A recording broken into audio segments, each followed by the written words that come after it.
O meu próprio marido e minha mãe se uniram para fazer de mim uma mercadoria. Só não imaginavam que eu, uma simples moça do interior, seria a responsável pela ruína deles. Boa tarde, meus queridos. Aqui é a vovó Andressa, com meus 68 anos bem vividos, falando diretamente da minha varanda em Porto Alegre, Rio Grande do Sul. Hoje, o céu está nublado, mas meu coração tá leve por poder compartilhar com vocês uma história que ficou guardada no fundo da minha alma por mais de 4 décadas. Uma história de traição, dor, mas também de superação. Antes de começar essa jornada difícil, queria pedir um favorzinho do coração. Se inscreve aqui no canal da vovó, dá aquele joinha que não custa nada e deixa nos comentários de qual cantinho do Brasil você está me assistindo. Isso ajuda muito a vovó a continuar contando suas histórias e quem sabe ajudar outras pessoas que estão passando por momentos difíceis como eu passei. Vamos voltar para 1973, quando eu tinha apenas 20 anos. Porto Alegre já era uma cidade grande, mas o bairro Partenon, onde eu morava, ainda tinha um jeitinho de interior. Todo mundo se conhecia, as crianças brincavam na rua, e as fofocas corriam mais rápido que água de chuva em ladeira. Naquela época, eu morava com meus pais numa casa simples, mas aconchegante. Meu pai, seu Antônio, era um homem trabalhador, motorista de ônibus, respeitado por todos no bairro. Já minha mãe, Dona Irene, era costureira, fazia roupas sob medida para as madames da cidade. Tínhamos uma vida modesta, mas nunca nos faltou nada, principalmente amor e respeito. Meu pai era meu herói, meu porto seguro. Quando eu era pequena, ele me levava nos ombros pela feira de domingo, me comprava algodão doce escondido da minha mãe, me ensinava a andar de bicicleta.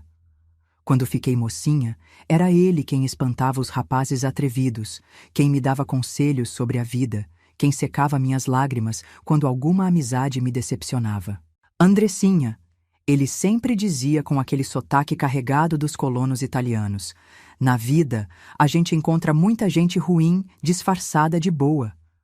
Confie nos seus instintos, eles nunca te enganam. Se eu tivesse ouvido esse conselho até o fim, talvez minha história fosse diferente. Mas a vida tem seus planos, não é mesmo? Tudo começou a mudar no inverno de 1972. Era um junho particularmente frio, daqueles que fazem os ossos doerem.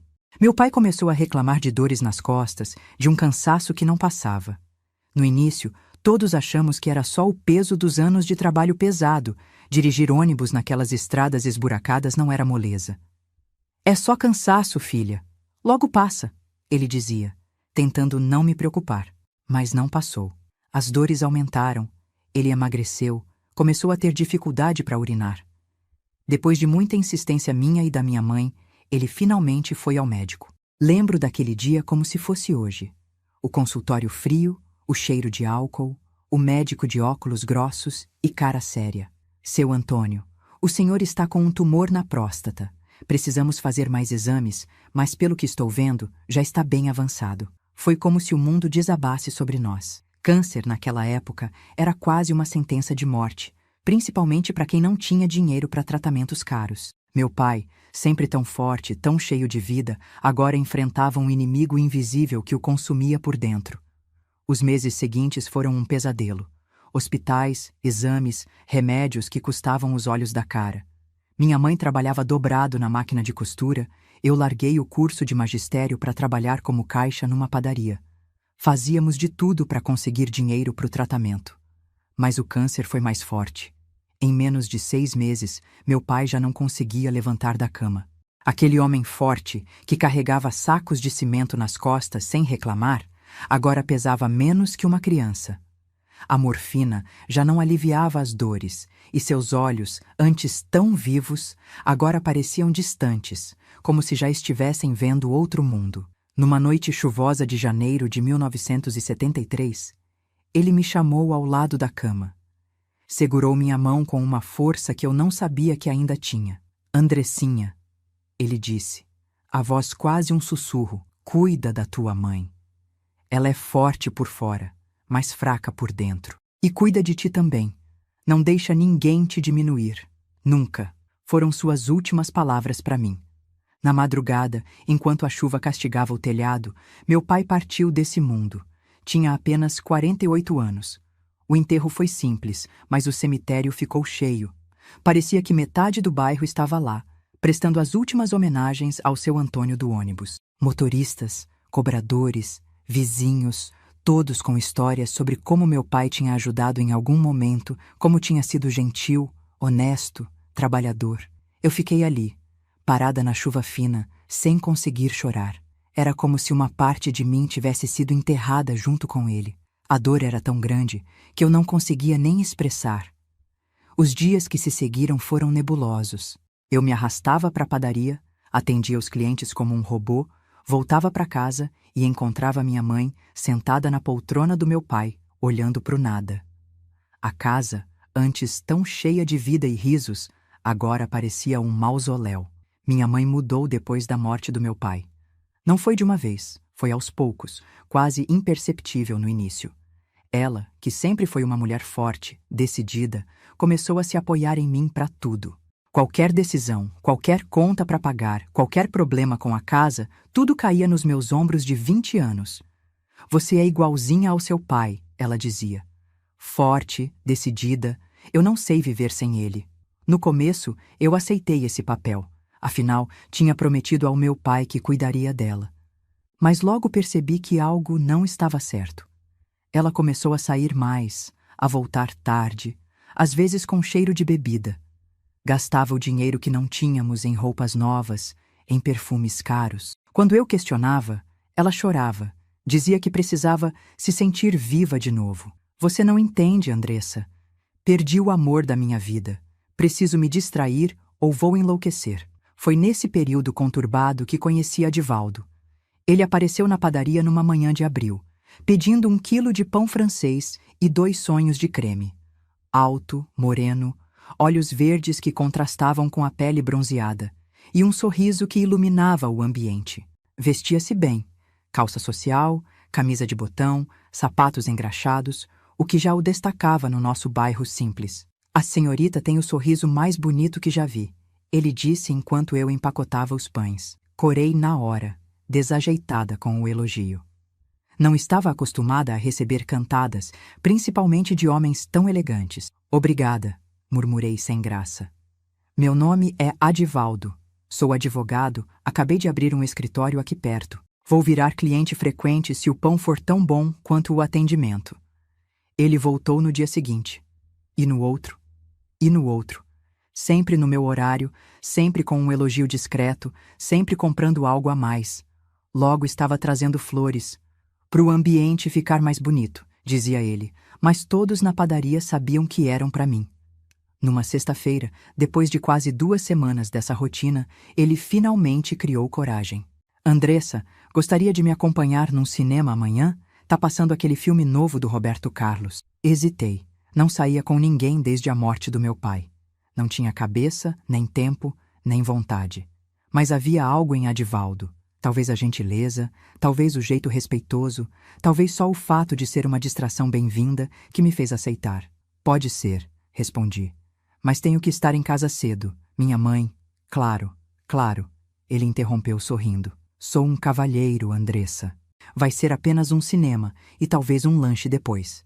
Te prometo que antes das 10 você estará em casa, sã e salva. E assim começou. Nosso primeiro encontro foi exatamente como ele prometeu. Cinema, um lanche na lanchonete da esquina e antes das 10 eu estava em casa. Ele nem tentou me beijar, apenas um beijo suave na mão ao se despedir. Foi uma noite maravilhosa, disse ele. Espero que possamos repetir. Minha mãe estranhou quando contei que tinha saído com alguém. Um advogado? E o que um advogado quer com uma menina simples como você? Suas palavras me magoaram, mas não o suficiente para me impedir de continuar vendo Adivaldo. Nos finais de semana seguintes, saímos mais vezes. Cinema, praça, um passeio no Guaíba. Ele era sempre gentil, atencioso, interessado no que eu tinha a dizer. Me fazia sentir especial, importante. No nosso 5º encontro, ele me beijou pela primeira vez. Foi doce, respeitoso, sem pressão. Quando nos separamos, seus olhos verdes brilhavam com uma intensidade que me deixou sem fôlego. Acho que estou me apaixonando por você, Andressa. Ele confessou. Eu já estava apaixonada há tempos. Como não estaria? Adivaldo era tudo o que qualquer moça sonhava. Bonito, educado, trabalhador, com futuro promissor. E mais importante, ele me tratava como uma rainha. Nosso namoro se tornou oficial quando ele veio jantar em casa e pediu permissão à minha mãe. Para minha surpresa, ela estava arrumada, perfumada, sorridente, muito diferente da mulher deprimida que eu via todos os dias. Claro que podem namorar, ela disse, servindo mais uma fatia de carne para Adivaldo. Minha filha merece um homem de bem. A aprovação da minha mãe foi a cereja do bolo. Finalmente algo bom estava acontecendo na minha vida depois de tanto sofrimento. Adivaldo parecia ser a resposta às minhas orações. O raio de sol depois da tempestade. Você é meu anjo, Andressa, ele costumava dizer. Apareceu na minha vida quando eu menos esperava e mais precisava. Nos meses seguintes, nosso romance floresceu. Adivaldo me buscava na padaria, me levava para conhecer lugares que eu nunca tinha ido em Porto Alegre. Me apresentou aos amigos advogados, me levou em restaurantes chiques onde eu me sentia deslocada com meus vestidos simples. Não se preocupe com isso, ele dizia quando eu mencionava meu desconforto. Logo você vai se acostumar com essa vida. Afinal, será a vida que teremos juntos. A primeira vez que fizemos amor foi no dia do meu aniversário de 21 anos. Ele alugou um chalé em Gramado, me encheu de presentes, me fez sentir a mulher mais especial do mundo. Foi gentil, paciente com minha inexperiência, preocupado com meu prazer. Te amo, Andressa. Ele sussurrou enquanto me abraçava depois. Quero passar o resto da minha vida com você. 2 meses depois, veio o pedido de casamento. Não foi nada extravagante. Apenas nós dois, sentados na praça onde costumávamos passear. Ele tirou uma caixinha do bolso, se ajoelhou e fez a pergunta que toda moça sonha em ouvir. Quer se casar comigo? Ser minha esposa, minha companheira, minha melhor amiga? Aceitei na hora, claro. Como não aceitaria? Adivaldo era o príncipe encantado que tinha aparecido na minha vida quando tudo parecia perdido. Era gentil, carinhoso, bem-sucedido. Me amava, me respeitava, queria construir um futuro comigo. Quando contamos à minha mãe sobre o noivado, sua reação me surpreendeu. Em vez da alegria que eu esperava, ela pareceu preocupada? Hesitante? Não acham que estão indo rápido demais? Perguntou ela, os olhos fixos em Adivaldo. Vocês se conhecem há tão pouco tempo. Quando a gente tem certeza, senhora Irene, não precisa esperar, respondeu ele confiante. Eu amo sua filha e quero fazê-la feliz. Minha mãe acabou cedendo, claro. Como poderia se opor a um genro tão perfeito? Começamos a planejar um casamento simples para o final daquele ano. Foi quando Adivaldo fez a proposta que mudaria nossas vidas para sempre. Andressa, estava pensando, por que você e sua mãe não vendem essa casa e vêm morar comigo? Meu apartamento é grande, tem 3 quartos. Sua mãe não precisaria ficar sozinha e economizaríamos com o aluguel dela. A ideia me pegou de surpresa. Morar todos juntos antes mesmo do casamento? Não era o que eu tinha imaginado para o início da nossa vida a 2. Mas Adivaldo tinha argumentos convincentes. Pensa bem, amor. Sua mãe está sozinha. Você se preocupa com ela. Assim, você pode cuidar dela e nós já começamos nossa vida juntos.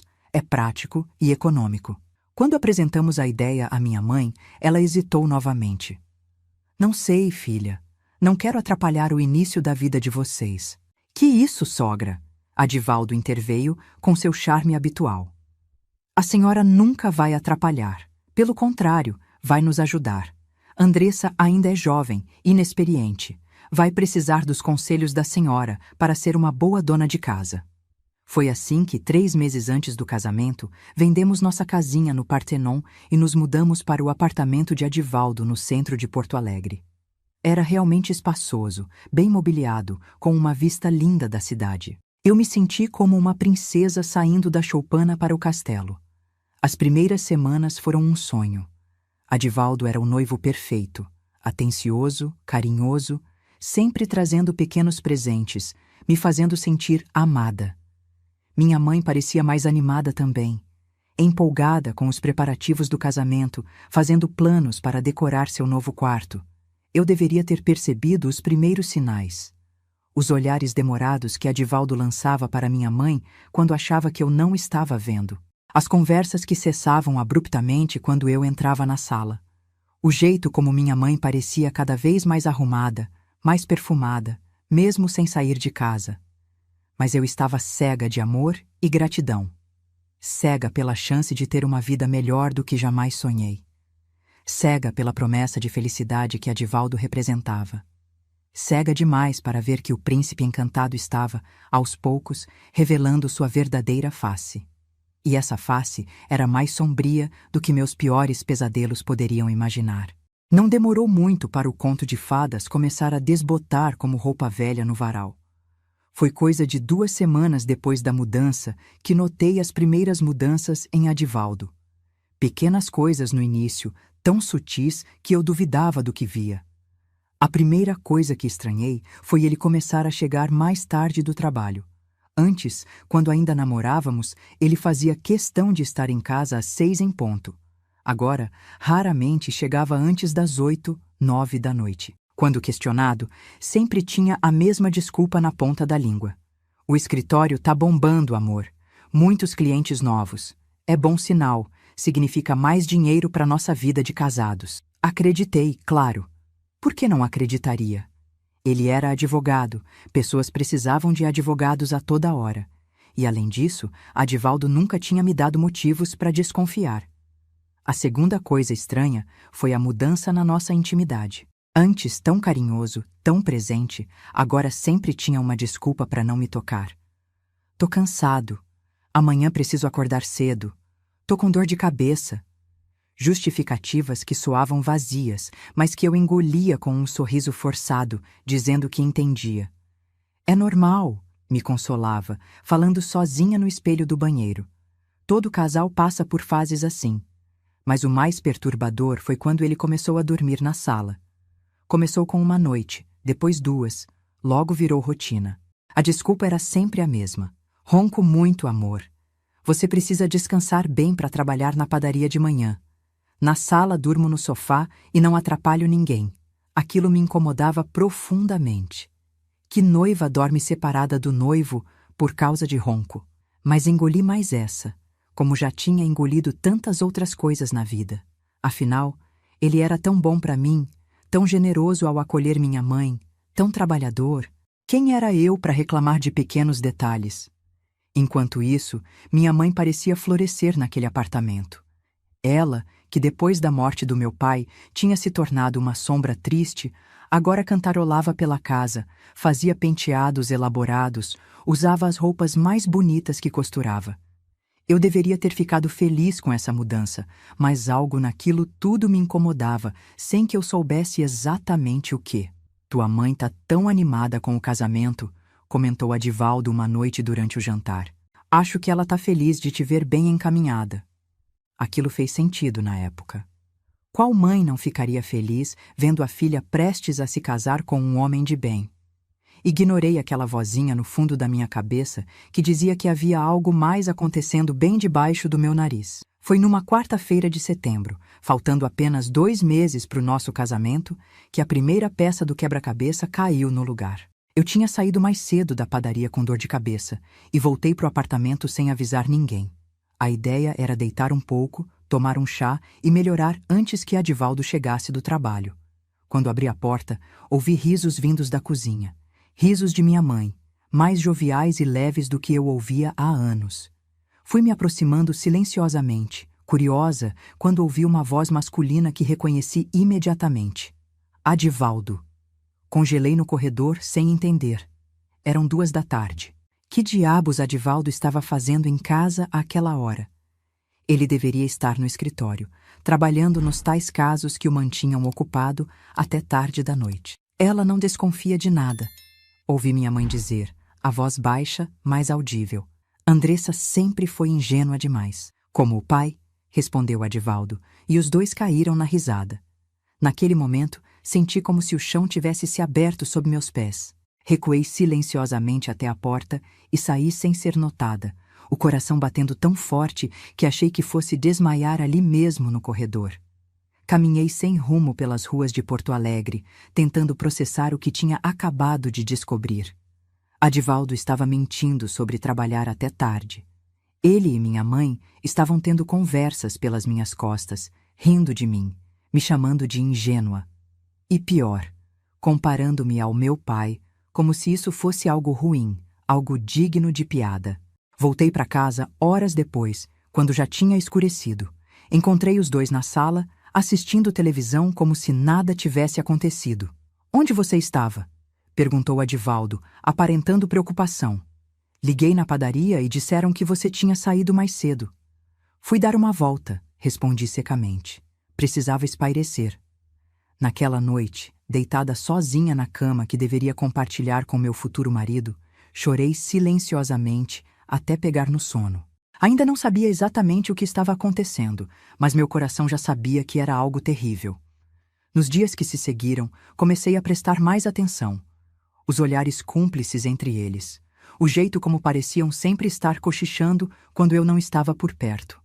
As desculpas cada vez mais frequentes de Adivaldo para não passar tempo comigo. "Tenho que resolver uns detalhes do casamento", dizia ele, saindo de casa nos finais de semana. "Vou ajudar ele", completava minha mãe, pegando a bolsa e o seguindo.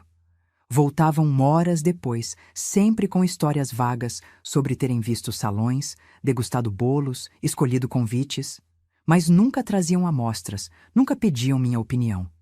Era como se o casamento estivesse acontecendo entre eles, não entre mim e Adivaldo. Uma noite, enquanto lavava a louça do jantar, ouvi um barulho estranho vindo do quarto da minha mãe.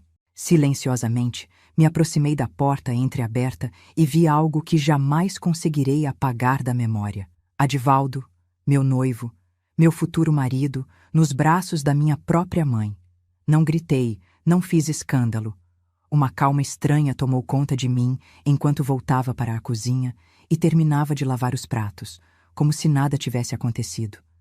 Era como se uma parte de mim já soubesse, já esperasse por isso, como um diagnóstico terminal que apenas confirma o que o paciente já sentia no corpo. No dia seguinte, arrumei minhas coisas numa mala pequena, pronta para sair daquele apartamento e nunca mais olhar para trás. Mas quando estava saindo, Adivaldo me interceptou na porta. "Aonde você pensa que vai?" perguntou, bloqueando minha passagem. "Embora. Acabou, Adivaldo. Vi vocês dois ontem à noite. Esperava negação, talvez raiva ou vergonha. O que não esperava era o sorriso cínico que se formou no rosto dele. E daí? O que você vai fazer? Para onde vai? Não tem mais casa, não tem dinheiro, não tem nada nem ninguém." Suas palavras me atingiram como um tapa. Ele estava certo. Tínhamos vendido nossa casa. O dinheiro da venda tinha ido para uma conta conjunta que ele controlava, supostamente para os gastos do casamento. Eu trabalhava numa padaria ganhando uma miséria. Não tinha para onde ir, não tinha como recomeçar. "Fica", ele disse, num tom quase conciliador. "O casamento continua de pé. Precisamos um do outro, Andressa." "Como assim? Depois do que você fez com minha mãe?" Ele riu, um riso frio que me gelou a espinha. "Sua mãe e eu temos um acordo. Ela tem as necessidades dela, eu tenho as minhas. Mas preciso de uma esposa apresentável, alguém para levar em eventos, para dar respeitabilidade ao meu nome. Você é perfeita para isso." Fiquei paralisada, incapaz de processar o que estava ouvindo. Adivaldo continuou, aproximando-se como uma serpente prestes a dar o bote. "Pensa bem, Andressa. Um teto sobre sua cabeça, comida na mesa, roupas bonitas, uma vida confortável. Tudo o que precisa fazer é ficar quietinha e fazer o papel de esposa dedicada em público. E no privado? Vou ter que fingir que não sei que você dorme com minha mãe? No privado, cada um segue sua vida. Eu tenho a minha, você pode ter a sua, desde que seja discreta. Muitos casamentos funcionam assim." Aquilo não era um casamento. Era um acordo comercial, uma transação onde eu venderia minha dignidade em troca de conforto material. Mas eu estava encurralada, sem opções, sem saída. "Preciso pensar", consegui dizer finalmente. "Pense", ele respondeu, afastando-se da porta. "Mas não demore muito. A oferta tem prazo de validade." Naquela noite, tranquei-me no quarto e chorei até não ter mais lágrimas. Chorei pelo amor que pensei ter encontrado, pela traição dupla que sofri, pela memória do meu pai que parecia cada vez mais distante. E chorei principalmente por mim mesma, pela menina ingênua que acreditou num conto de fadas e acabou numa história de terror. Na manhã seguinte, Adivaldo saiu cedo para o trabalho, ou pelo menos foi o que disse. Minha mãe, que normalmente evitava ficar sozinha comigo desde que me mudei para o apartamento, bateu na porta do meu quarto. "Podemos conversar?" perguntou ela, a voz tão diferente da mãe amorosa que conheci na infância. Deixei-a entrar, mais por curiosidade do que por desejo de reconciliação. Ela sentou na beirada da cama, as mãos inquietas no colo, evitando meu olhar. "Adivaldo me contou que você sabe", começou ela. "Sei que vocês dois estão dormindo juntos pelas minhas costas?" "Sim, eu sei." Ela não negou, não pediu desculpas. Apenas assentiu, como se confirmasse um fato banal, como o tempo nublado lá fora. "Ele te ofereceu um acordo." "Sim, um acordo nojento onde finjo ser esposa dele enquanto vocês dois continuam, fazendo o que fazem." Minha mãe finalmente levantou os olhos para mim e o que vi neles me assustou. Não havia culpa, não havia remorso. Havia apenas uma determinação fria, calculista. "Aceite, Andressa. É o melhor para todos nós." "O melhor? Como pode ser o melhor eu viver uma mentira? Você acha que seu pai e eu vivíamos o grande amor? Acha que aquele motorista de ônibus suado era o homem dos meus sonhos?" Suas palavras me atingiram como facadas. Sempre acreditei que meus pais tinham um casamento feliz, baseado em amor e respeito mútuo. Ouvir minha mãe falar assim do meu pai, especialmente depois de ele ter morrido de forma tão sofrida, era insuportável. "Não fala assim dele. Ele te amava. Cuidou de você até o fim. Ele era um bom homem", admitiu ela, com um dar de ombros. "Mas eu merecia mais. Sempre mereci mais. Adivaldo pode nos dar isso, Andressa. Uma vida que nunca tivemos, nunca teríamos de outra forma. Às custas da minha dignidade? Da memória do meu pai? Dignidade não paga contas, filha. Seu pai morreu e nos deixou sem nada. Temos que ser práticas." Naquele momento, olhando para aquela mulher que eu mal reconhecia, entendi que tinha perdido não apenas meu pai no ano anterior, mas também minha mãe. A mulher à minha frente era uma estranha, alguém para quem valores como lealdade, honra e amor familiar não significavam nada diante da perspectiva de conforto material. "Não vou fazer isso", disse finalmente, a voz mais firme do que me sentia. "Não vou viver essa farsa." "Então para onde vai? O que vai fazer? Acha que com seu salário de padeira consegue alugar um lugar para morar nessa cidade?" Ela tinha razão, e nós duas sabíamos disso. Eu estava encurralada, sem saída. "Tenho uma semana para decidir", respondi, mais para ganhar tempo do que por realmente considerar a proposta. Minha mãe assentiu, aparentemente satisfeita com a resposta. Antes de sair do quarto, virou-se uma última vez. "Pensa com a cabeça, não com o coração. O coração só serve para nos fazer sofrer." Quando a porta se fechou, senti uma solidão tão profunda que doía fisicamente. Em menos de 2 anos, tinha perdido meu pai para o câncer, meu noivo para a traição e agora minha mãe para uma ganância que eu não conseguia compreender. Estava completamente sozinha, num mundo que parecia determinado a me destruir. Mas algo nas palavras dela, algo na frieza com que falou do meu pai, acendeu uma chama dentro de mim. Uma chama de raiva, de indignação, de recusa em aceitar aquela situação como meu destino final. "Não vou desistir, pai", sussurrei para o vazio do quarto. "Não vou deixar que eles vençam." Naquela mesma tarde, fingi aceitar o acordo proposto por Adivaldo. Sorri, disse que ele estava certo, que era o melhor para todos. Vi o alívio em seus olhos, o orgulho de achar que tinha me dobrado, me vencido. "Você não vai se arrepender", disse ele me dando um beijo na testa como quem premia um cachorro obediente. "Vamos ter uma ótima vida juntos, do nosso jeito." "Sim", respondi sorrindo, enquanto por dentro meu sangue fervia. "Do nosso jeito." O que Adivaldo não sabia, o que minha mãe não imaginava, era que aquela menina ingênua, aquela Andressinha que eles julgavam tão fácil de manipular, tinha morrido junto com as últimas ilusões sobre o amor que achei ter encontrado. Em seu lugar, estava nascendo uma mulher determinada a não apenas sobreviver, mas a virar o jogo contra aqueles que tentaram destruí-la. Eu precisava de um plano. Precisava ser esperta, paciente, calculista, tudo o que nunca fui, tudo o que eles não esperariam de mim. E mais importante, precisava de provas concretas do que estava acontecendo naquele apartamento, algo que me desse poder de barganha quando chegasse a hora de agir. Durante as semanas seguintes, mantive o papel de noiva conformada. Sorria nos momentos certos, não questionava as saídas de Adivaldo, fingia não notar quando ele e minha mãe desapareciam juntos por horas. Continuei trabalhando na padaria, juntando cada centavo que conseguia esconder, preparando-me para o momento em que precisaria fugir. O que eu não sabia é que o destino tinha planos ainda mais sombrios para mim. Planos que transformariam minha vida num pesadelo muito pior do que eu poderia imaginar, mas que também me dariam, ironicamente, as armas de que eu precisava para minha vingança. Por isso, eu peço de coração, curta esse vídeo e se inscreva no canal. Saber que minha história pode ajudar alguém já faz tudo valer a pena. Outubro de 1973 chegou com um frio fora de época em Porto Alegre.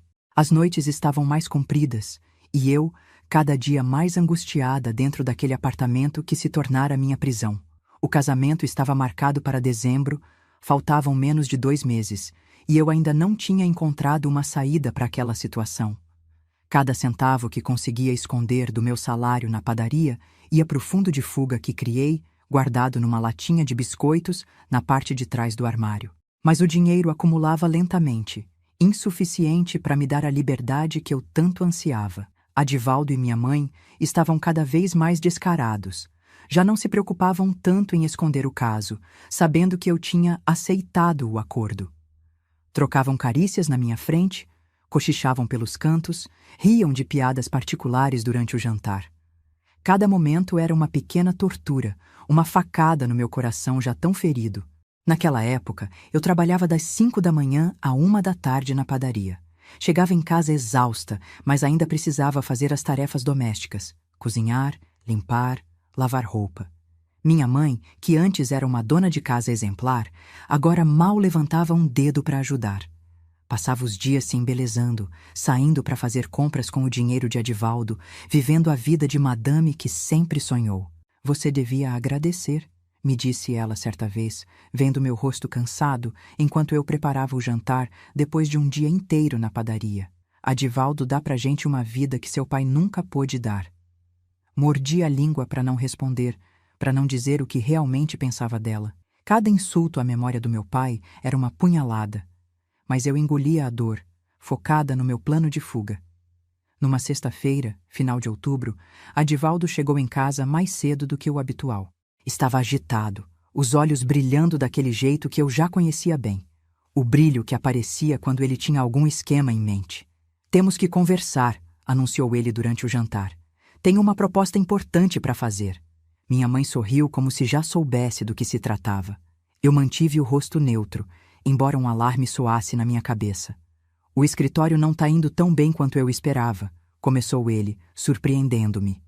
Era a primeira vez que admitia qualquer dificuldade. Preciso de dinheiro para investir, para expandir os negócios, mas os bancos estão com juros altíssimos. E o que podemos fazer? Perguntei, genuinamente curiosa. Ele trocou um olhar com minha mãe antes de continuar. Tenho um amigo que paga muito bem por certos tipos de filme. Filme? Que tipo de filme? Minha mãe interveio, a voz estranhamente animada. Filmes caseiros, filha. De família. Fiquei confusa por um momento. Filmes caseiros? Por que alguém pagaria por isso? Não entendo. Adivaldo pigarreou, visivelmente desconfortável. São filmes adultos, Andressa. Filmes que mostram intimidades. O sangue gelou nas minhas veias quando finalmente compreendi o que ele estava propondo. Você quer fazer um filme pornográfico? Comigo? Ele riu, um riso nervoso que não chegava aos olhos. Não exatamente. Meu amigo paga especialmente bem por filmes mais incomuns. Filmes que mostram relações entre mulheres da mesma família. Um silêncio pesado caiu sobre a mesa enquanto as implicações daquelas palavras penetravam na minha mente. Ele queria filmar eu e minha mãe juntas. Era nojento, impensável, criminoso. Você ficou louco, sussurrei, a voz tremendo de raiva e nojo. Isso é doentio. É só um filme, respondeu ele, a voz subitamente dura. E pagam muito bem, o suficiente para resolver todos nossos problemas financeiros. Não vou fazer isso. Nunca! Levantei-me da mesa, pronta para correr para o meu quarto, mas Adivaldo agarrou meu pulso com força surpreendente. Senta! Ordenou, os olhos verdes agora frios como gelo. Não terminamos de conversar. Olhei para minha mãe, esperando que ela me defendesse, que mostrasse algum traço da mulher que me criou com amor e proteção. Em vez disso, ela apenas desviou o olhar, brincando com a comida no prato. Você não tem escolha, Andressa, continuou Adivaldo, ainda segurando meu pulso com força. A casa onde você cresceu foi vendida. O dinheiro está comigo. Você não tem para onde ir, não tem como se sustentar sozinha. Ou faz o que estou pedindo, ou vai para a rua. Prefiro a rua a essa degradação, gritei, tentando me soltar. Ele apertou mais forte, fazendo-me gemer de dor. Não seja dramática, é só um filme, 1 hora no máximo. Ninguém que você conhece vai ver. E depois disso, teremos dinheiro suficiente para viver bem, para realizar todos os nossos sonhos. Que sonhos, Adivaldo! Você disse que me amava, que queria construir uma família comigo. Algo escureceu em seu olhar, uma sombra que me fez recuar instintivamente. Amor é luxo de quem não tem contas para pagar, Andressa. No mundo real, a gente faz o que precisa ser feito para sobreviver. Consegui finalmente me soltar e corri para o meu quarto, trancando a porta. Encostei-me nela, o coração batendo tão forte que parecia querer saltar do peito. Eles tinham enlouquecido completamente. O que Adivaldo estava propondo era criminoso, imoral, repugnante. E minha própria mãe parecia disposta a participar. Fiquei horas ali, sentada no chão, as costas apoiadas na porta, pensando em todas as minhas opções. Podia fugir naquela mesma noite, com o pouco dinheiro que tinha juntado. Mas para onde iria? Como sobreviveria? O inverno estava chegando, as noites ficando mais frias. Sem emprego garantido, sem teto, eu poderia acabar numa situação ainda pior. Pensei em ir à polícia, denunciar Adivaldo pelo que estava propondo. Mas seria minha palavra contra a dele, um advogado respeitado contra uma simples balconista de padaria. E minha mãe, certamente, ficaria do lado dele. Quem acreditaria em mim? Em algum momento da madrugada, exausta de tanto chorar e pensar, adormeci ali mesmo no chão. Acordei com batidas insistentes na porta. Andressa, abre. Precisamos conversar. Era a voz da minha mãe, não de Adivaldo. Hesitei, mas acabei abrindo a porta. Ela entrou rapidamente, fechando-a atrás de si. Você precisa fazer isso, filha, disse sem preâmbulos. Não temos outra opção. Sempre tem outra opção, mãe, respondi, a voz rouca de tanto chorar. Como pode sequer considerar uma coisa dessas? É sua filha, seu próprio sangue. Ela suspirou, sentando-se na beirada da minha cama. Você não entende como o mundo funciona, Andressa. Acha que a vida é um conto de fadas, que o bem sempre vence, que amor resolve tudo. Não é assim. Nunca foi. O pai não te ensinou isso. Ele era um homem bom, honesto. E morreu deixando a gente na miséria, rebateu ela, a voz amarga. Honestidade não enche barriga, filha. Adivaldo pode nos dar uma vida que nunca sonhamos ter. À custa da minha dignidade? Da sua? O que o pai diria se visse isso? Algo lampejou nos olhos dela. Culpa, talvez? Mas logo desapareceu. Seu pai está morto. Nós estamos vivas e precisamos sobreviver. Ela levantou-se, alisando o vestido novo que certamente Adivaldo havia comprado. Pensa nisso. A alternativa é a rua. Quando ela saiu, caí de joelhos no chão, soluçando. Como tinha chegado a esse ponto? Como minha vida tinha se transformado nesse pesadelo em tão pouco tempo? Há 1 ano, eu era uma filha amada, com uma família unida, sonhando com o futuro. Agora estava presa num apartamento com 2 pessoas que planejavam me usar da pior maneira possível. Pai, sussurrei para o vazio do quarto. Me ajuda, me dá força, me mostra um caminho. Mas nenhuma resposta veio. Apenas o silêncio opressivo daquelas paredes que agora me pareciam uma prisão.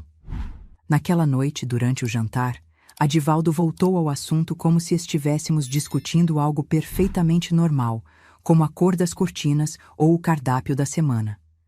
Então, Andressa, pensou na minha proposta? Mantive os olhos fixos no prato, incapaz de olhar para ele. Não vou fazer isso, ele suspirou, como um pai paciente com uma criança teimosa. Sabe quanto estão oferecendo? 50.000 cruzeiros. É uma fortuna. Poderíamos quitar todas as dívidas do escritório, talvez até comprar uma casa maior. 50.000 cruzeiros. Era realmente muito dinheiro, mais do que eu ganharia em anos trabalhando na padaria. Por um instante, entendi por que minha mãe estava tentada. Mas o preço moral era alto demais. Não, repeti, a voz mais firme. Podem me expulsar, me deixar na rua, mas não vou fazer isso. O rosto de Adivaldo endureceu, a máscara de gentileza caindo completamente. É uma pena que pense assim. Realmente uma pena. O tom dele me deixou alarmada. Havia uma ameaça implícita ali, algo que não consegui decifrar no momento, mas que fez todos os pelos do meu corpo se arrepiarem. Depois do jantar, tranquei-me novamente no quarto, determinada a não sair até a manhã seguinte, quando iria trabalhar. Começava às 5, sairia de casa às 4:30, quando ambos ainda estariam dormindo. No caminho para a padaria, pensaria num plano melhor, talvez pedir ajuda à minha patroa, Dona Clarice, que sempre foi gentil comigo. Em algum momento, adormeci, o cansaço emocional finalmente vencendo minha angústia. Acordei sobressaltada com um barulho. O quarto estava escuro, apenas a luz fraca do abajur iluminando os contornos dos móveis. Sentei-me na cama, desorientada, sem saber o que tinha me acordado. Foi quando notei uma sombra se movendo perto da porta. Meu coração disparou. Quem está aí? Perguntei, a voz trêmula. Sou eu, filha. Era minha mãe. Mas sua voz estava estranha, arrastada. Consegui discernir a silhueta dela se aproximando da cama. O cheiro forte de álcool chegou às minhas narinas antes mesmo dela sentar na beirada do colchão. Mãe, tá tudo bem? Ela riu, um riso que não reconheci, amargo, frio, quase cruel. Nada tá bem, Andressa. Nada nunca esteve. Sua mão tocou meu rosto, um toque que deveria ser maternal, mas que me causou um arrepio de apreensão. Você se parece tanto com seu pai? Continuou ela, a voz cada vez mais arrastada. Os mesmos olhos, o mesmo jeito teimoso. Mãe, você bebeu? Melhor voltar para o seu quarto e... Não terminei a frase. Sua mão, que antes acariciava meu rosto, desceu pelo meu pescoço, pelos meus ombros, numa carícia que nada tinha de maternal. Congelei, incapaz de processar o que estava acontecendo. Mãe! Exclamei finalmente, afastando-me. O que está fazendo? Foi então que notei outra presença no quarto, uma silhueta masculina perto da porta, observando. Adivaldo. O que está acontecendo? Perguntei, o pânico crescendo na minha voz. O filme, Andressa, respondeu ele calmamente. Já que você não quis cooperar por bem, vai ser por mal. Só então notei o que ele segurava nas mãos. Uma câmera. Uma daquelas câmeras de filme caseiro, pesada e antiga. Um pequeno ponto vermelho indicava que já estava gravando. Não! Gritei, tentando sair da cama, mas minha mãe me segurou com uma força surpreendente. Fica quieta, sussurrou ela, o hálito carregado de álcool me fazendo virar o rosto. Vai ser mais fácil se você não resistir. O que se seguiu foi o pior pesadelo que alguém poderia imaginar. Minha própria mãe, a mulher que deveria me proteger contra tudo e todos, tentando me forçar a participar daquela abominação enquanto Adivaldo filmava, dando instruções como um diretor macabro. Lutei com todas as minhas forças. Gritei até minha garganta arder, mas o apartamento era grande, as paredes grossas, os vizinhos distantes. Ninguém viria me socorrer. Em algum momento, minha mãe perdeu a paciência com minha resistência. O primeiro tapa veio como um choque, não pela dor, mas pela realização de que aquela mulher, minha própria mãe, era capaz de me agredir fisicamente. Para com isso! Gritei, as lágrimas escorrendo pelo meu rosto. Você é minha mãe! E você é uma ingrata. respondeu ela, os olhos vidrados pelo álcool e por algo mais que não consegui identificar. Depois de tudo que fiz por você. O segundo tapa foi mais forte, me deixando atordoada. Aproveitando meu momento de fraqueza, ela arrancou minha camisola com violência, expondo-me para a câmera que Adivaldo segurava. Ótimo, ouvi a voz dele, distante como num sonho ruim. Continua assim. O que se seguiu foi uma sessão de tortura física e psicológica. Minha mãe, completamente fora de si, me batia com um cinto que tinha trazido. Cada golpe deixava marcas vermelhas na minha pele, mas a dor física era quase um alívio comparada à agonia emocional de ser abusada pela própria mãe. Adivaldo filmava tudo, ocasionalmente dando instruções, rindo quando eu gritava de dor, claramente excitado com meu sofrimento. Em algum momento, deixei de lutar. Meu corpo estava exausto, minha mente começando a se desligar como mecanismo de defesa. Quando finalmente acabou, eu estava jogada na cama como uma boneca de pano, marcas vermelhas cobrindo meu corpo, sangue escorrendo de um corte no lábio onde o cinto tinha me acertado. Minha mãe, aparentemente satisfeita com sua performance, saiu cambaleando do quarto, deixando-me sozinha com Adivaldo. Ele se aproximou da cama, a câmera ainda ligada, capturando minha humilhação final. Viu só? Disse ele, a voz baixa, quase gentil. Não precisava ter sido assim. Se tivesse cooperado, teria sido mais fácil. Não respondi. Não tinha forças nem vontade. Queria apenas que ele saísse, que me deixasse sozinha com minha dor e vergonha. Esse filme vai nos render muito dinheiro, continuou ele, aparentemente interpretando meu silêncio como aceitação. Meu amigo disse que há um mercado específico para esse tipo de conteúdo. Incesto, violência.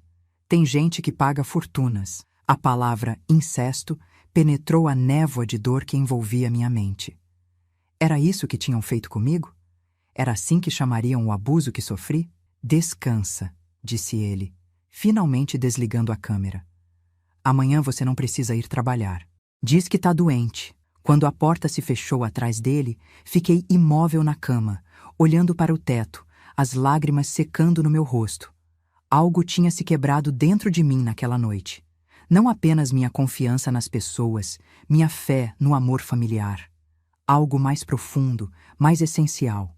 Mas enquanto ali deitada, ouvindo as risadas abafadas vindas da sala, onde minha mãe e Adivaldo provavelmente comemoravam seu feito macabro, uma nova emoção começou a tomar o lugar da dor e da vergonha. Uma emoção que nunca tinha sentido com tanta intensidade. Ódio. Um ódio puro, cristalino, que clareou minha mente como um raio em noite escura. Eles tinham me roubado tudo, minha dignidade, minha inocência, minha confiança no mundo. Mas não deixaria que roubassem meu futuro.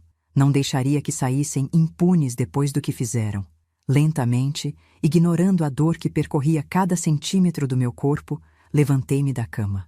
Arrastei-me até o banheiro do meu quarto, onde tomei um banho quente, deixando a água levar embora as marcas físicas daquela noite, sabendo que as cicatrizes emocionais permaneceriam para sempre. Depois, deitada novamente na cama, comecei a formular um plano. Não um plano de fuga como antes, um plano de vingança. Uma vingança que seria tão completa, tão devastadora, que Adivaldo e minha mãe se arrependeriam amargamente do dia em que decidiram me transformar em sua vítima. Aquela noite de outubro de 1973 marcou o fim da menina ingênua que fui um dia. No seu lugar, nasceu uma mulher determinada a fazer justiça com as próprias mãos, não importando o preço que tivesse que pagar. O sol ainda não tinha nascido quando abri os olhos na manhã seguinte. Meu corpo inteiro doía. Cada movimento era uma lembrança brutal da noite anterior. Levantei devagar, tentando não fazer barulho. O apartamento estava em silêncio. Adivaldo e minha mãe provavelmente ainda dormiam, exaustos depois da bebedeira e da violência que praticaram contra mim. Peguei o pequeno espelho de mão e examinei os danos. Meu lábio estava cortado e inchado. Marcas vermelhas, algumas já roxas, cobriam meus braços, costas e pernas. Tinha um corte na sobrancelha que não lembrava como aconteceu. Mas o pior eram os olhos. Meus olhos estavam diferentes, como se algo fundamental tivesse sido alterado para sempre neles. Hoje acaba, sussurrei para meu reflexo. De um jeito ou de outro. Vesti-me com cuidado, colocando uma blusa de manga comprida para esconder as marcas nos braços. Na cozinha, preparei café como se fosse um dia normal, tentando fazer o mínimo de barulho. Enquanto a água fervia, minha mente trabalhava no plano que tinha elaborado durante a noite insone. O primeiro passo era encontrar a câmera. Adivaldo certamente a tinha guardado em algum lugar, provavelmente trancada para que eu não tivesse acesso. Mas ele subestimava minha determinação. Terminei de preparar o café e voltei silenciosamente para o corredor, parando em frente à porta do quarto que eles compartilhavam. Pressionei o ouvido contra a madeira e ouvi roncos leves. Ainda dormiam profundamente. O escritório de Adivaldo ficava no final do corredor. Ele sempre o mantinha trancado, mas eu sabia onde a chave reserva era guardada, no vaso de planta da sala, enterrada superficialmente na terra. Quantas vezes o vi escondendo-a ali, achando que eu não percebia? Com o coração batendo forte, peguei a chave e abri a porta do escritório. O aposento estava na penumbra, cortinas fechadas bloqueando a pouca luz da madrugada. Fechei a porta atrás de mim e liguei a pequena luminária na escrivaninha. Onde ele guardaria a câmera? Meus olhos percorreram a sala metodicamente. A estante de livros jurídicos? A escrivaninha cheia de papéis? O armário de arquivo? Decidi começar pelo lugar mais óbvio, as gavetas da escrivaninha. A primeira continha apenas material de escritório. A segunda, documentos diversos. A terceira estava trancada. Bingo! Pensei, sentindo um frio na barriga. Olhei em volta, procurando algo que pudesse usar para abrir a gaveta. Encontrei um abridor de cartas de metal na superfície da escrivaninha. Com cuidado, enfiei-o na fechadura e manipulei até ouvir um clique suave. A gaveta deslizou, revelando seu conteúdo. Ali estava a câmera, junto com várias fitas já usadas, rotuladas com datas e nomes que prefiro não recordar. Aparentemente, eu não era a primeira vítima deles. Peguei a câmera com mãos trêmulas, verificando se ainda tinha a fita da noite anterior. Estava lá. A evidência de toda a brutalidade que sofri, registrada para sempre em película. Mas não era só a câmera que me interessava. Continuei vasculhando a gaveta e encontrei uma pasta com documentos. Ao abri-la, meu coração quase parou. Eram papéis da venda da nossa casa, comprovantes de depósitos, extratos bancários. Todo o dinheiro que supostamente estava sendo guardado para o casamento tinha sido desviado para uma conta em nome apenas de Adivaldo. Peguei a câmera e os documentos mais importantes, guardando-os na bolsa que tinha trazido comigo. Fechei a gaveta e recoloquei o abridor de cartas exatamente onde estava. Saí do escritório, tranquei a porta e devolvi a chave ao vaso de planta. O segundo passo do meu plano era mais arriscado. Precisava sair do apartamento sem ser notada e chegar à delegacia mais próxima. O problema é que não tinha certeza se conseguiria voltar antes deles acordarem. Se percebessem minha ausência e notassem que a câmera sumiu, eu estaria em grande perigo. Decidi arriscar. Peguei meu casaco, a bolsa com as provas e saí silenciosamente do apartamento. O relógio da sala marcava 5h15 da manhã. As ruas de Porto Alegre ainda estavam desertas, o ar frio do final de outubro cortando meu rosto. Caminhei apressadamente, ignorando a dor que ainda sentia pelo corpo. A delegacia mais próxima ficava a cerca de 15 quarteirões. Poderia pegar um ônibus, mas àquela hora eram raros e eu não podia perder tempo esperando. Enquanto caminhava, ensaiava mentalmente o que diria. Como explicaria o inimaginável? Como colocaria em palavras o horror que vivi? E se não acreditassem em mim? Se pensassem que era invenção minha, uma forma de vingança contra minha mãe e meu noivo? Quando finalmente cheguei à delegacia, estava ofegante e suada, apesar do frio. O policial de plantão, um homem de meia idade com olheiras profundas, me olhou com desconfiança. "Posso ajudar, senhora?" Respirei fundo, reunindo toda a minha coragem. "Preciso denunciar um crime, um abuso, contra mim." Ele me indicou uma cadeira e chamou outro policial, mais jovem. Contei minha história da forma mais clara e direta que pude, sem omitir detalhes, por mais dolorosos que fossem. Seus rostos passaram da desconfiança inicial para o choque, depois para a raiva contida. "E a senhora tem provas disso?" perguntou o mais velho quando terminei meu relato. Abri minha bolsa e tirei a câmera. Está tudo aqui. Eles filmaram tudo. O policial mais jovem pegou a câmera com cuidado, como se fosse algo que poderia contaminá-lo. Vamos precisar ver isso. Eu sei, respondi, a voz embargada. Mas não quero estar presente quando assistirem. Eles concordaram e me levaram para uma sala separada, onde uma policial feminina foi chamada para registrar formalmente minha denúncia e fotografar minhas lesões. Enquanto isso, os 2 policiais foram assistir à fita na sala ao lado. 20 minutos depois, o policial mais velho voltou, o rosto pálido, os olhos duros como pedras. Senhora, disse ele, a voz controlada, vamos prender essas pessoas imediatamente. A senhora gostaria de nos acompanhar ou prefere ficar aqui na delegacia? Uma parte de mim queria ver a cara deles quando a polícia chegasse. Queria testemunhar o momento em que perceberiam que seu jogo tinha acabado. Mas outra parte, mais sensata, sabia que seria traumático demais. Prefiro ficar aqui, respondi. Entendo. Vamos mandar uma viatura agora mesmo. Tem mais alguém no apartamento além dos 2? Não, só eles. Ótimo. Fique tranquila, senhora. Eles não vão mais machucar ninguém. Sentei-me numa cadeira dura na delegacia, tomando o café fraco que a policial me ofereceu, esperando notícias. O tempo parecia se arrastar. Cada minuto durava uma eternidade. Imaginava 1000 cenários. Eles fugindo antes da polícia chegar, resistindo à prisão, negando tudo. Depois do que pareceu uma eternidade, ouvi o barulho de carros estacionando bruscamente lá fora. Vozes alteradas, portas batendo. Levantei-me instintivamente, movendo-me até a janela. Vi quando tiraram minha mãe e Adivaldo da viatura policial. Ambos algemados, ela chorando descontroladamente, ele com o rosto impassível, como se nada daquilo fosse real. Não senti o que esperava sentir. Nem alegria, nem alívio, nem satisfação. Apenas um vazio imenso, como se uma parte de mim tivesse morrido naquela noite e nunca mais voltaria. O policial mais velho veio até mim. Encontramos mais fitas no apartamento. Muitas fitas. Parece que eles faziam isso há algum tempo, com outras vítimas.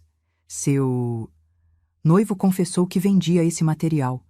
Sua mãe está alegando que foi coagida, que estava sob influência de álcool e drogas. Não me surpreendi. Era típico dela fugir da responsabilidade pelos próprios atos. O que acontece agora? Perguntei, subitamente exausta. Eles vão ficar presos. O caso é grave, não tem fiança. A senhora tem para onde ir? Algum parente, amigo? Balancei a cabeça negativamente. Não tinha ninguém. Toda a minha família estava ali. Uma presa por ter me agredido, o outro por ter filmado e incentivado. Há abrigos para mulheres vítimas de violência, sugeriu ele, com gentileza incomum para um homem daquela época. Posso acionar a assistência social. Não será necessário, respondi, uma ideia formando-se na minha mente. Tem uma pessoa que talvez possa me ajudar. Saí da delegacia sentindo-me estranhamente leve, como se um peso enorme tivesse sido tirado dos meus ombros. O sol já estava alto no céu, pessoas circulavam pelas ruas, alheias ao drama que eu tinha vivido nas últimas horas. Peguei um ônibus até a padaria onde trabalhava. Dona Clarice, minha patroa, arregalou os olhos quando me viu entrar. O lábio cortado, o olho roxo, o jeito como eu me movia com dificuldade. Meu Deus, menina, o que aconteceu contigo? Entre lágrimas e soluços, contei tudo. Não omiti nada, não suavizei os detalhes mais sórdidos. Ela ouviu em silêncio, o horror crescendo em seu rosto bondoso. Quando terminei, ela me abraçou com força, ignorando os clientes que esperavam para ser atendidos. Fica aqui, Andressa. Tenho um quartinho nos fundos onde tu pode ficar até se ajeitar. Ninguém vai te machucar de novo, eu prometo. Aquela bondade inesperada, vinda de alguém que não era sequer parente, me fez chorar novamente. Mas desta vez eram lágrimas de alívio, de gratidão, talvez até de esperança. Nos dias que se seguiram, as notícias se espalharam rapidamente. Advogado e sogra presos por abusar de jovem estampava a manchete do jornal local. Meu nome não foi mencionado, graças a Deus, mas a história era clara o suficiente para quem conhecia os envolvidos. O julgamento foi rápido para os padrões da época. As evidências eram irrefutáveis. As fitas, meus ferimentos, os depoimentos de outras vítimas que foram identificadas e tiveram coragem de se manifestar. Adivaldo e minha mãe foram condenados a vários anos de prisão. Nunca fui visitá-los. Para mim, ambos estavam mortos. O dinheiro da venda da nossa casa foi recuperado judicialmente e devolvido a mim. Não era uma fortuna, mas foi suficiente para recomeçar minha vida. Continuei trabalhando na padaria de Dona Clarice por mais alguns meses, morando no quartinho dos fundos, economizando cada centavo. Em meados de 1974, tomei uma decisão drástica. Precisava sair de Porto Alegre. Havia muitas memórias ali, muitas pessoas que sabiam da minha história, muitos olhares de pena que me seguiam pelas ruas. Queria um lugar onde ninguém me conhecesse, onde pudesse ser apenas Andressa, não a moça daquele caso terrível. Gramado, na Serra Gaúcha, parecia o lugar perfeito. Pequena, turística, com oportunidades de trabalho e longe o suficiente de Porto Alegre para me dar um novo começo. Usando o dinheiro que tinha guardado, aluguei um pequeno apartamento perto do centro e comecei a procurar emprego.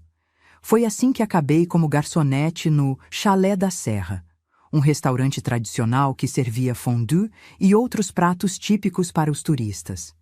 O trabalho era puxado, especialmente nos finais de semana e temporadas de férias, mas pagava razoavelmente bem e as gorjetas complementavam minha renda. Lentamente, fui reconstruindo minha vida. Fiz amizades, aprendi a confiar novamente. Não completamente, nunca completamente, e até comecei a sorrir de vez em quando. As memórias da noite de terror nunca desapareceram completamente, mas se tornaram mais distantes, como um pesadelo que vai perdendo força com o passar do tempo. Foi no Chalé da Serra que conheci Messias, em julho de 1976. Ele vinha de São Paulo, advogado como Adivaldo, mas tão diferente dele quanto o dia é da noite.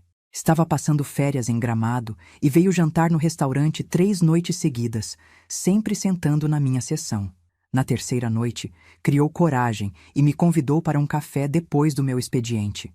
Recusei educadamente. A última coisa que queria era me envolver com outro homem, especialmente outro advogado. Ele não insistiu, respeitou minha decisão, mas voltou na noite seguinte e na outra, sempre gentil, sempre respeitoso.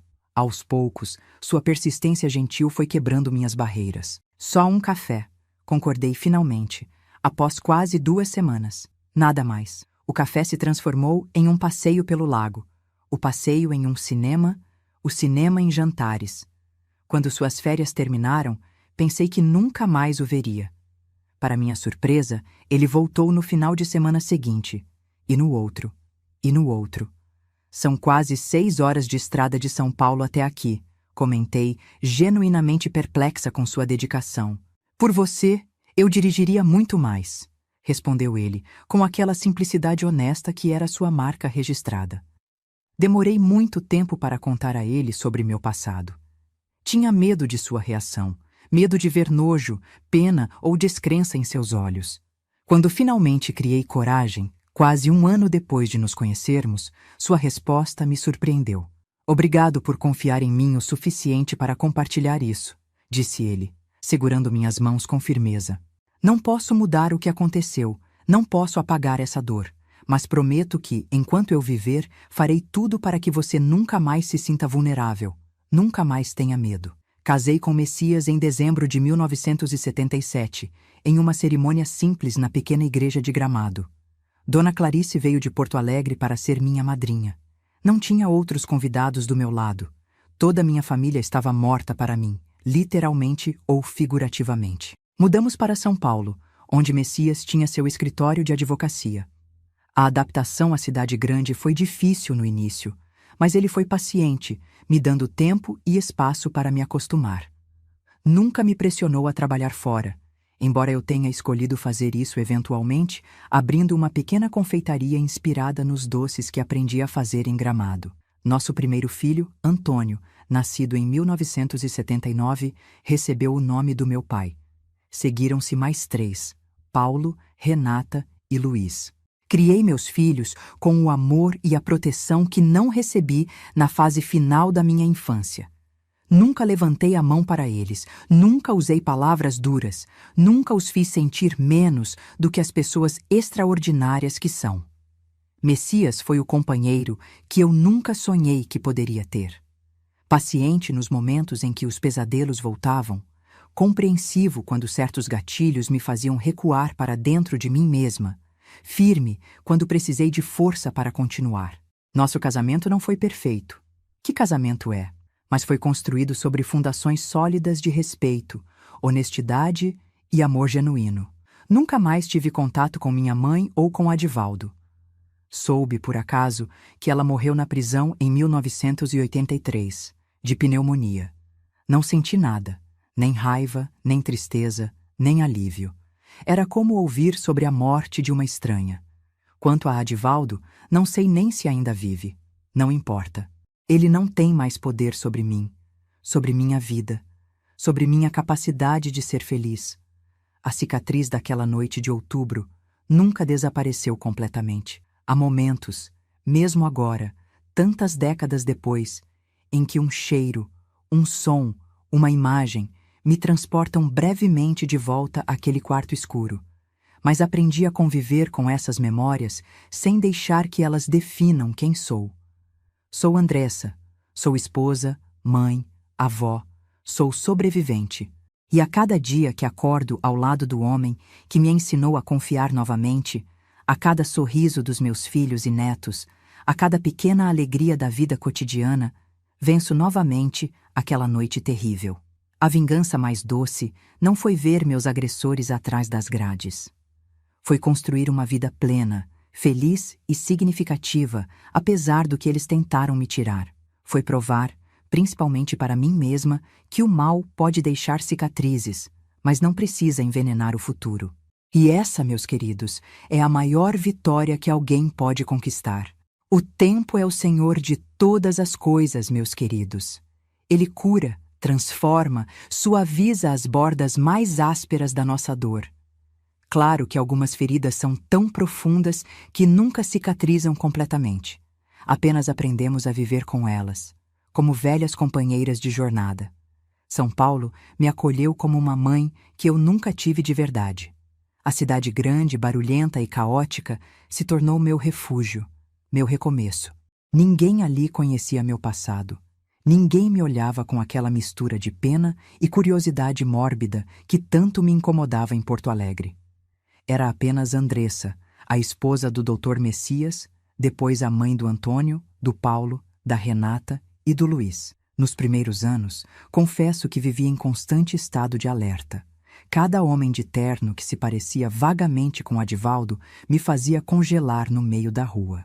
Cada notícia sobre criminosos saindo da cadeia me deixava acordada à noite, imaginando se ele viria atrás de mim.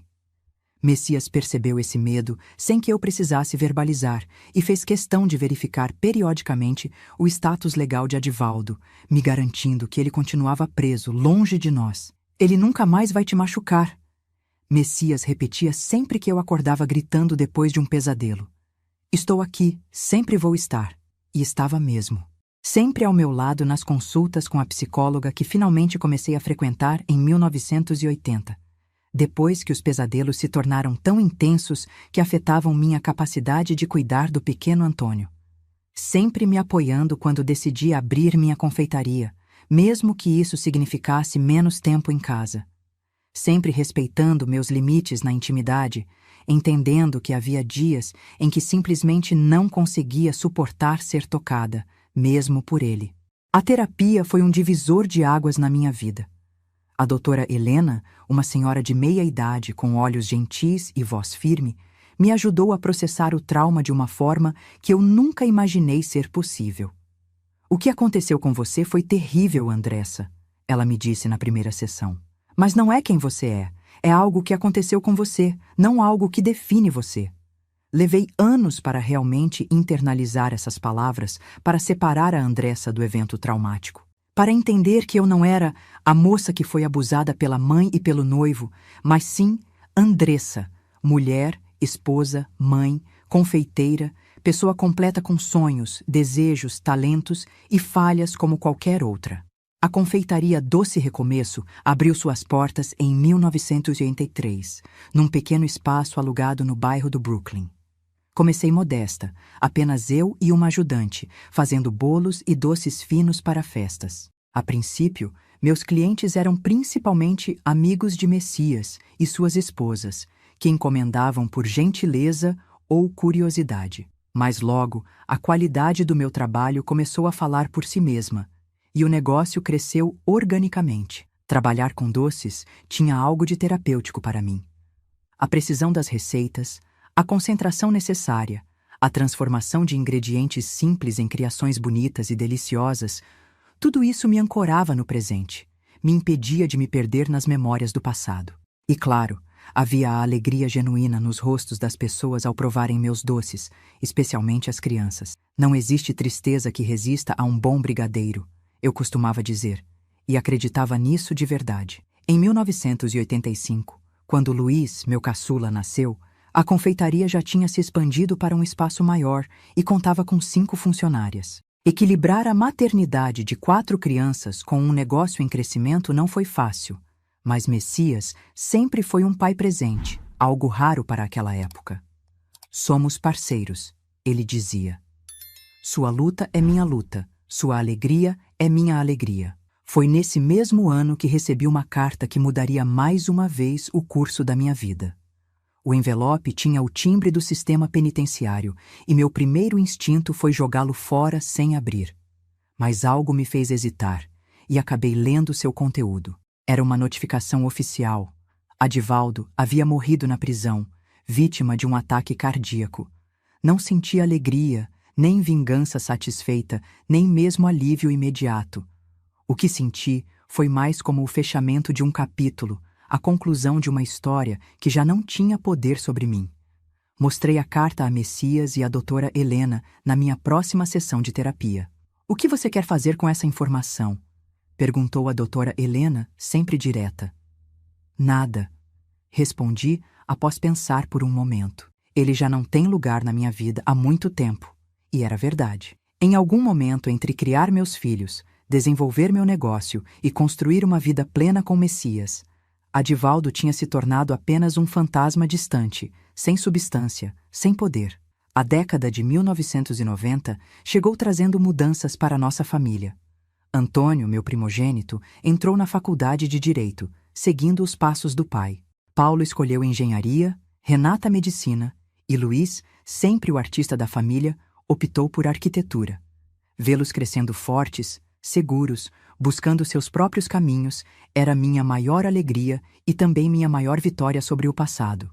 "Você criou filhos maravilhosos", comentou minha sogra, Dona Conceição, durante a festa de formatura de Antônio em 1997. "Nós criamos", corrigi, olhando com carinho para Messias.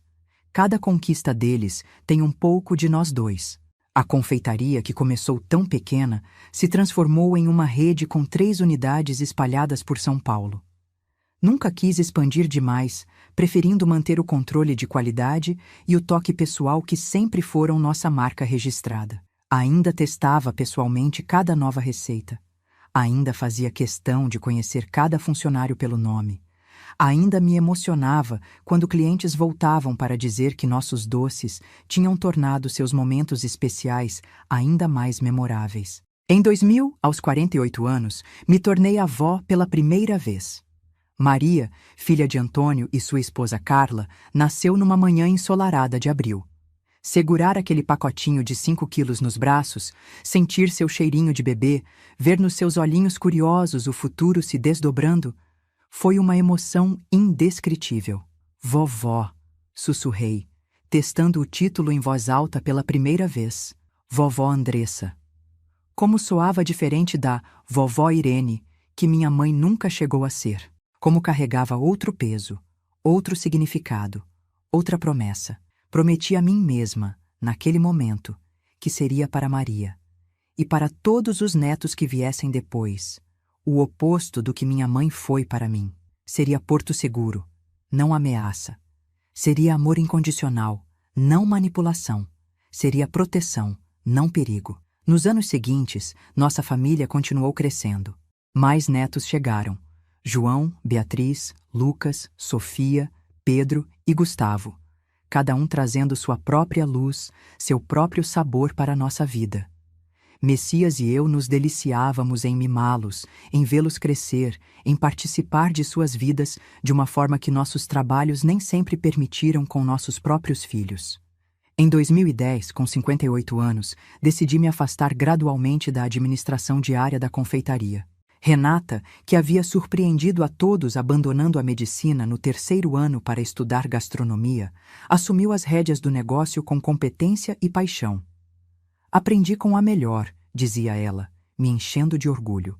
Messias também começou a reduzir sua carga de trabalho no escritório de advocacia, passando mais casos para Antônio, que se tornara seu sócio. Começamos a viajar mais, conhecendo lugares que sempre sonhamos visitar: Paris, Roma, Lisboa, Nova York. Cada viagem era uma aventura, uma celebração da liberdade que conquistamos, da vida que construímos juntos. Foi durante nossa viagem a Portugal, em 2012, que Messias teve o primeiro aviso.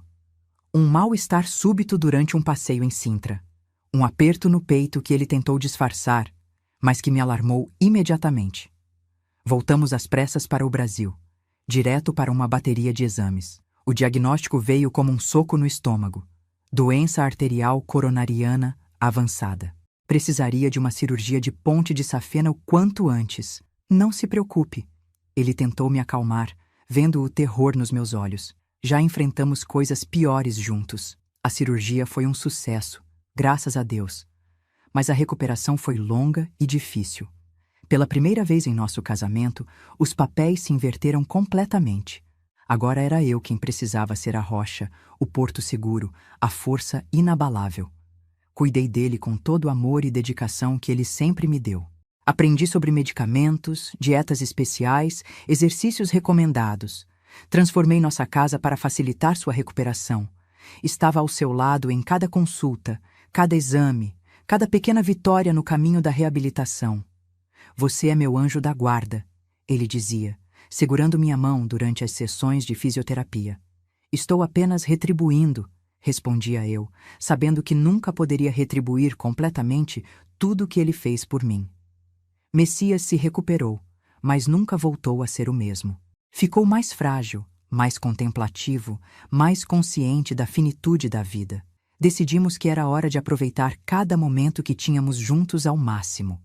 Vendemos nossa grande casa no Morumbi, onde criamos nossos filhos, e compramos um apartamento menor, mais fácil de manter. Passamos a dividir nosso tempo entre São Paulo e uma pequena chácara em Atibaia, onde plantávamos nossos próprios legumes e frutas, recebíamos os netos nos finais de semana e assistíamos a pôres do sol de tirar o fôlego. Em 2017, celebramos bodas de Rubi, 40 anos de casamento.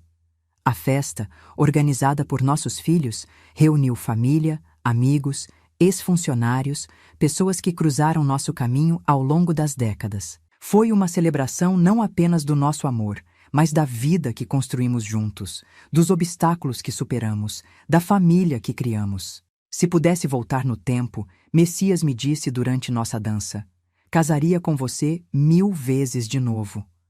Olhando para ele, para as rugas que emolduravam seus olhos gentis, para o cabelo agora completamente branco, para o sorriso que ainda fazia meu coração acelerar, soube que diria o mesmo. Apesar de tudo, apesar do começo traumático da minha vida adulta, acabei tendo mais sorte no amor do que jamais imaginei merecer. Foi em 2020, no início da pandemia, que perdi Messias. Não para o vírus que assombrava o mundo, mas para um segundo ataque cardíaco, fulminante desta vez. Estávamos na chácara, plantando morangos que ele nunca veria crescer, quando simplesmente caiu ao meu lado, sem aviso, sem chance de despedida. A dor da perda foi avassaladora, diferente de qualquer outra que já tinha experimentado. Não era a dor aguda da traição, nem o horror do abuso, nem o vazio da rejeição. Era uma dor de amputação, como se metade de mim tivesse sido arrancada de repente, deixando um espaço que nada jamais preencheria. O isolamento da pandemia tornou o luto ainda mais difícil. Não pude ter o velório que Messias merecia. Não pude ser abraçada por todos que o amavam. Não pude sentir o conforto da presença física da minha família extensa. Apenas um funeral pequeno, apressado, com máscaras escondendo as lágrimas, distanciamento social impedindo o conforto do toque. Mas mesmo na dor mais profunda, mesmo na ausência mais aguda, encontrei força na vida que construímos juntos. Nos filhos que criamos, nos netos que adorávamos, no legado de amor e respeito que Messias deixou. Hoje, aos 68 anos, olho para trás e vejo uma vida que, apesar do começo traumático, foi rica em amor, em propósito, em significado. A menina assustada de Porto Alegre se transformou numa mulher forte, numa esposa amada, numa mãe e avó dedicada, numa empresária bem-sucedida. A dor do passado nunca desapareceu completamente. Algumas feridas são profundas demais para cicatrizar totalmente. Mas aprendi a carregar essa dor sem deixar que ela me defina, sem permitir que escureça as muitas alegrias que a vida me proporcionou. Se há uma lição que gostaria de deixar para vocês, meus queridos que me assistem, é esta. Não importa quão escura a noite pareça, o sol sempre volta a nascer. Não importa quão profunda a ferida, a cura é possível. Não importa quão devastadora a traição, o amor verdadeiro ainda existe no mundo. Cada um de vocês tem sua própria história, suas próprias dores, seus próprios desafios. Talvez alguns estejam passando por momentos tão difíceis quanto os que enfrentei. Talvez sintam que não há saída, que a escuridão é permanente. Mas acreditem nesta vovó que já viu de tudo nessa vida. Há sempre um caminho adiante, sempre uma possibilidade de recomeço, sempre uma chance de construir algo belo a partir das ruínas. Antes de terminar esse vídeo, queria pedir um favorzinho do coração. Se minha história tocou você de alguma forma, se trouxe algum conforto, alguma esperança, clique no joinha e se inscreva no canal. Isso ajuda muito a levar essa mensagem para mais pessoas que talvez precisem ouvir que não estão sozinhas em suas lutas. E não esqueça de entrar no nosso grupo de WhatsApp. O link está na descrição do vídeo. Lá compartilhamos todos os dias histórias reais de outras vovós que, como eu, enfrentaram tempestades na vida e ainda assim encontraram força para seguir em frente. É uma comunidade linda, de apoio mútuo, onde ninguém julga ninguém, onde todas as dores são acolhidas, onde celebramos juntas nossas pequenas e grandes vitórias. Como dizia meu Messias, a vida não é sobre esperar a tempestade passar, é sobre aprender a dançar na chuva. E, meus queridos, apesar de todas as tempestades, eu aprendi a dançar. Vocês também podem. Um abraço carinhoso desta vovó que torce muito por cada um de vocês. Até o próximo vídeo, se Deus quiser. Se Deus quiser. Se Deus quiser. Se Deus quiser. Se Deus quiser. Se Deus quiser. Se Deus quiser. Se Deus quiser. Se Deus quiser.